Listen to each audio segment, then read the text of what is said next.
morning. Good morning. Pastor Don, would you please tell us about your book, A Life of Miracles? What is the book about? Well, it's about miracles. My wife and I have been walking with the Lord now more than 35 years. We had a wonderful miracle when we both came to Christ on the same day at different times and different places, but it was on the same day. And so that was a great miracle. It totally changed our lives. And over the years, we've just seen God continue to do a lot of miracles of many different kinds, miracles of provision, miracles of healing, miracles of direction. And so I was many times asked by people, well, why don't you write a book? You have all these stories. Why don't you write a book? And a year or so ago, I had time to take about a 6-month sabbatical and decided to use that time to write these stories down. And before I lost them, that's how I wrote the book. Tell me this, who is this book for? What's your audience? My hope is that this book will get into the hands of a lot of Christian people that hopefully will be encouraged and challenged by it, but also that it'll find its way into the hands of people who are needing God in their life. Pastor Don, what do you hope people will gain from reading A Life of Miracles? What will they take away? And how will they change? The simplest answer to that is that I'm hoping and believing that people who read this book will come away with a definite understanding that there's a God who can be known, a God who knows them in every intimate detail of their lives, that he's a God who is so big that there's nothing he can't do, but at the same time, there's nothing so small that he doesn't care. Is that hopefully in believing that and being helped to believe that by the stories they read, that then they will involve God in their lives more and invite him to participate in their lives. There's a scripture that says that the prayer of the upright, that God delights in the prayers of the upright. So many times I think people feel like they're not worthy to ask God to do something for them, or that they're not important enough, or their situation is not important enough, or they don't want to bother God with all these little problems. Yeah.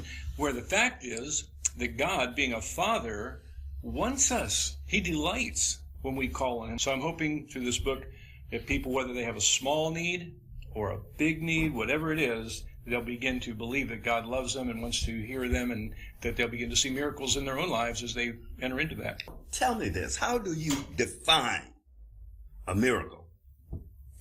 To God, what we call the supernatural is natural. He lives in the supernatural. God spoke the worlds into existence. To him, the natural is supernatural. So, to me, a miracle is when we bring God's supernatural ability into our own life or circumstances through prayer. And we see that supernatural ability of God released in our lives, God actually doing something specific in answer to prayer. What questions does this book answer for people?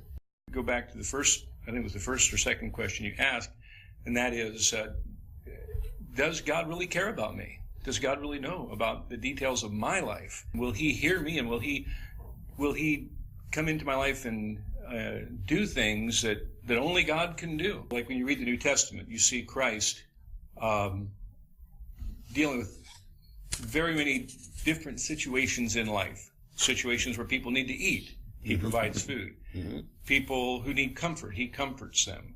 People who need a miracle of healing, he heals them. People that are dealing with mental issues, he's able to bring peace and sanity to them. As you read the book, you see these stories where it's not just a book of miraculous healings or a book about prosperity, how God is always meeting your needs, but you have all of these different real life circumstances, and to see that God is there, and you can involve God by faith and prayer, and see him work in all these different arenas of your life. How can someone open themselves up for a life of miracles.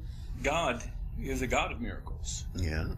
And so to open yourself up to a life of miracles, I think the real thing is to know God. That's the first step. Unfortunately, people sometimes believe in God, but they don't feel like they really know Him. The simple and concise answer is that you have to come to God and be real and really give yourself to Him. Just like a woman getting married to her husband, she gives herself to her husband into an intimate relationship, totally trusting him to care for her, provide for her, protect her, etc. And at the same time, she promises that she's going to obey, honor, etc. And so when a person really gives themselves to God in an intimate way and without reservation, without any caveats, and say, God, I'm just giving my life to you, and I want to know you and see you real in my life. And then they begin to be real with God by involving Him, as I said earlier, involving Him in their life by no matter what the situation is, that they pray. And that's part of the beauty of the book itself, is that all these miracles you see didn't happen to some celebrity. If Billy Graham prayed for a miracle and it happened, people wouldn't, oh yeah, well, he's Billy. I'm not a well-known person. And God cares about people that the world doesn't recognize or know. How difficult was it to persuade your family to leave that normal life and, become evangelists or missionaries? That's not an easy thing to do for a family, to just give up. For my family, our faith was something real. We prayed at home. We read Bible stories to our children at night. We prayed over our meals. If there was a need in our family or an illness or whatever, we prayed. We saw God doing things. So my wife and my children knew that God was very real, that God really involved Himself in our life. Even though they were difficult steps for children to leave their schools many times, and for my wife to have to, give up. We bought and sold, practically given away a couple of homes and given away our personal possessions and just taken our suitcases and gone to different countries. Just the fact that God is real and we're involved in His will, that's that surrender, but you can't do that unless you know God. Hey, tell us about a miracle that affected your children. What did the miracle do for them? A point of reference, yeah. A marker in their life that both of my children are adult, they're married, have children, but as they've gone through some difficult times in their adult lives, and even as they're young adults and as parents and raising families, they can look back. And my son remembers particularly one story that's in the book, how there was a certain very expensive cowboy hat that he wanted. Yes, I remember. And I just didn't feel, even though we actually could have afforded it, but I didn't feel it was good stewardship to spend $40 on a cowboy hat for a 4-year-old. I couldn't do it. And so he prayed and said, God, I want that cowboy hat. And without having any knowledge of that prayer, his grandparents got him, who lived in another city, got him that hat for Christmas. And so now, as he goes through some times where they're very challenging, and he has to pray, and he can reference back to that. Well, I'll remind him. I'll say, James, remember the cowboy hat. And so those miracles that happen, and either happen in their lives or that they saw happen in the course of growing up with us, yeah, they're powerful reference points. Why is there such a general skepticism about a lack of faith for miracles in much of the Christian world? I think a lot of that has to do with what we talked about earlier, that people feel like they're not worthy of that. That why would God do a miracle for me? That's people feel like they're not worthy. And of course, that's really contradictory to the gospel, isn't it? Because the whole gospel is predicated on grace, which is God's power, God's love, and God's mercy coming down to help people who don't deserve it. Another part of that answer is this, that a lot of the church is preconditioned out of a well-intentioned respect for God's sovereignty. To think, well, if God is sovereign, well then if I ask Him to do a miracle, then that's kind of interfering with God. I'm then playing God.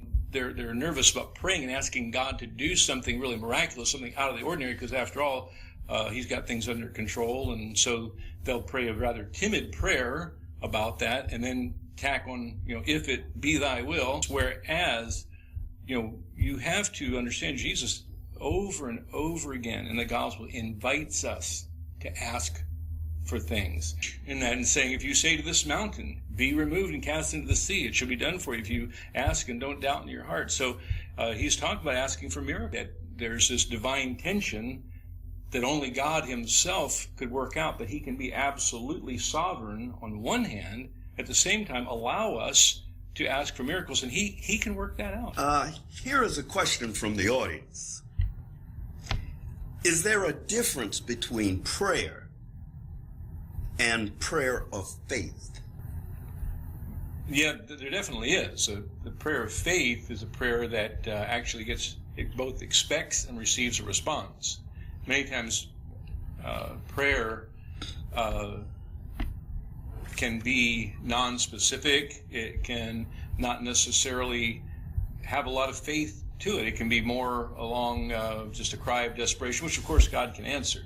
If you want to know if you've prayed the prayer of faith or not, because there's not really a formula for it, but I think the way you would know whether you've prayed the prayer of faith or not is after you've prayed that prayer, can you then give God thanks for the answer in advance and walk away with some measure of peace, knowing that God is going to answer. Does the phrase, if it be your will, invalidate the prayer request? If a person would add that to their prayer as simply an acknowledgement of God's sovereignty and honoring and respecting the fact that God may possibly answer in a different way, then I don't think there's a problem with that. I think if you say that, and the reason you're saying it is because you yourself are doubting that this is God's will, but don't have any confidence about that, then I think that's a hindrance not to God, but it's a hindrance to your faith. For all the miracles you have assisted Jesus with, were many of them unanswered? You mean this kind of like what was your batting average? That's about it. That's about it. One thing I need to make clear is that we have a book here that has nearly 50 miracles in it. Honestly, I could have easily recounted probably another 50. And so when people see that, I think they have the impression that we just get up every day and just see miracles. And that's really not the case. I mean, these stories are spread out over more than 35 years. There were many days and weeks where we were waiting for a miracle and hoping for a miracle, desperately needed a miracle, and so we just live on a constant diet of miracles. Here's another question from the audience. How did you feel after the first miracle? Your faith was strong, but did some of the really early ones surprise you? I prayed for a fellow who had a sliver of metal, an almost microscopic sliver of metal that had gone through his eyeball in an industrial accident. And so he was supposed to have an operation to have this piece of metal removed. And I asked him if he'd like me to pray for him. And this was just at work. And I prayed for him in the parking lot after work that day. And the next morning he came to work and told me that he had no more pain, no more discomfort from this, and ultimately did not need to have that operation. And so that piece of metal somehow disappeared. What was my reaction to that? Was I surprised? I think that's what you're asking. That's what the person would ask. Did that surprise me or shock me? It didn't really, because I expected God to answer. I really did. And so it wasn't a surprise when he did. What I'll say about that is that I have never lost a sense of awe and wonder, not that the miracles happen, but that God is just awesome to me, that he cares enough about me to hear my prayers, that God, the creator of the worlds, hears me and cares about me, and that's what I want to convey in my book, is that he cares about everybody. Okay, here he is. What is the most significant miracle that you've experienced that you can testify to? In terms of like physical miracles, things that happen in the physical world, where the supernatural intersects with the physical, I would say the greatest, of course, is actually in the first chapter of my book, where there was an African man in Uganda who was had hours to live, really. He was dying of AIDS or HIV, or as they call it in Uganda, the slim disease, and he was within hours of dying. He could no longer keep down water.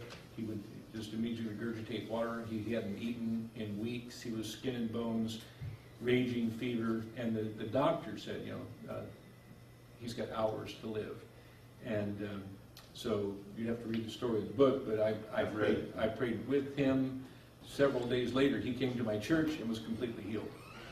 And not only was he healed, but and we had that medically validated. He went to the doctor, had HIV testing done, no antibodies, no symptoms, no nothing, completely healed. Not only was he healed, but he had infected his wife, and then several of their children were also infected, and they were all healed. It was an incredible miracle. Pastor Don, I'd really like to thank you, and we want to thank Tyndall House for publishing this